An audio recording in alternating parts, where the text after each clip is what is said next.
നമ്മളിന്ന് ഉണ്ടാക്കാൻ പോകുന്ന ഒരു കേരള സദ്യ സ്പെഷ്യൽ പുളിയിഞ്ചിയാണ്. വളരെ എളുപ്പത്തിലും വളരെ രുചികരവുമായി എങ്ങനെയാണ് പുളിയിഞ്ചി ഉണ്ടാക്കുന്നത് നമുക്ക് നോക്കാം.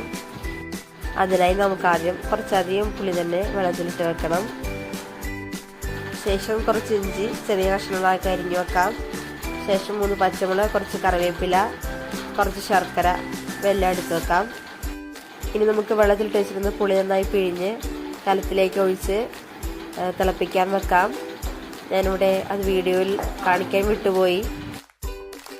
ഇനി നമുക്ക് ഇതിലേക്ക് ഒരു 1/2 സ്പൂൺ മഞ്ഞൾപ്പൊടിയും 1/2 സ്പൂൺ മുളക് പൊടിയും ചേർത്ത് നന്നായി ഇളക്കി യോജിപ്പിക്കാം. ഇനി നമുക്ക് ചട്ടി അടുപ്പത്ത് വെക്കാം. ശേഷം അതിലേക്ക് കുറച്ച് വെളിച്ചെണ്ണ ഒഴിച്ചു കൊടുക്കാം.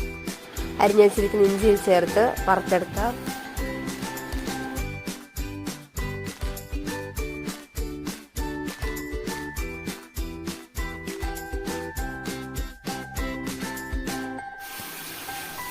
ഇനി നമുക്കിതിനെ കോരി മാറ്റാം.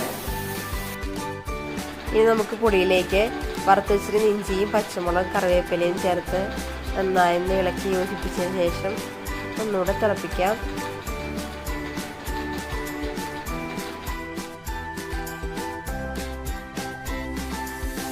ഇനി നമുക്കിതിലേക്ക് കുറച്ച് ശർക്കര കൂടി ചേർത്ത് നന്നായി ഇളക്കിയെടുക്കാം.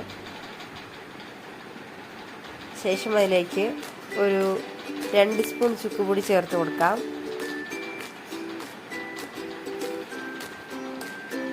ഇനി അതുകൂടി ചേർത്ത് നന്നായി ഇളക്കാം.